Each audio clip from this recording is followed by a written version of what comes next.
गोविंद शिल्प घेऊन येत आहे 79 ट्विन बंगलोचा भव्य दिव्य पंढरपुरातील एकमेव प्रकल्प।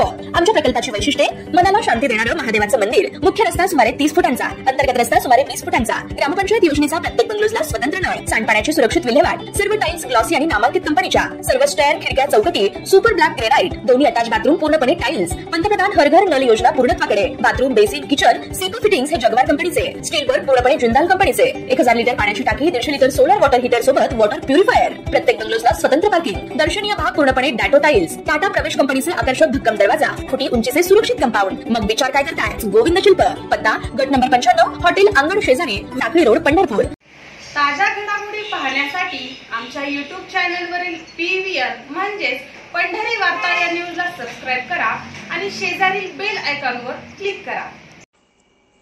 मोहोळ तालुक्यात राज्य शासनानं अनगर येथे अप्पर तहसील कार्यालयास राज्य शासनानं मंजुरी दिल्यानंतर मोहोळ शहर व तालुक्याचे राजकारण ढवळून निघालं होतं। अनगर येथे मंजुरी मिळालेल्या अप्पर तहसील कार्यालयाच्या कार्यक्षेत्रात शेटफळ, नरखेड, पेनूर आणि अनगर या 4 महसुली मंडळाचा समावेश करण्यात आल्याची अधिसूचना निघाली होती।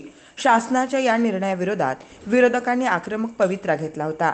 धरणे, आंदोलने, आमरण उपोषण, मोहोळ बंद आदी मार्गाचा वापर करीत या तालुक्यातील या माजी आमदार राजन पाटील विरोधकांनी रान उठवलं होतं। विरोधकांचे सर्वपक्षीय शिष्टमंडळ मुख्यमंत्री एकनाथ शिंदे यांना भेटण्यासाठी मुंबईतही गेलं होतं। मुख्यमंत्री एकनाथ शिंदे यांनी शासनाच्या या निर्णयास स्थगिती देण्याचे आदेश काढले होते। आता राज्य शासनाने अनगर येथे अप्पर तहसील कार्यालयाच्या कार्यक्षेत्रातून पेनूर, पाटकुल आणि तंबोळी ही 3 गावे वगळली असल्याचं आदेश काढले आहेत। अनगर अप्पर तहसील कार्यालयाच्या अधीनस्थ 43 गावांचा समावेश होता। यातील पेनूर, पाटकुल व तांबोळे ही मोठी गावे वगळण्यात आली आहेत। वाहतुकीच्या व दळणवळणाच्या दृष्टीनं तसेच नागरिकांची सोय व स्थानिक प्रशासकीय सोय यांच्या दृष्टीनं जिल्हाधिकारी सोलापूर व पुणे विभागीय आयुक्त कार्यालयाने संदर्भाधीन पत्रान्वये सादर केलेल्या प्रस्तावातील वस्तुस्थिती विचारात घेऊन मोहोळ तहसील कार्यालय व अनगर अप्पर तहसील कार्यालयाच्या कार्यक्षेत्रात याद्वारे पुढील प्रमाणे सुधारणा करण्यात येत असल्याचं शासनाने आपल्या आदेशात म्हटलं आहे।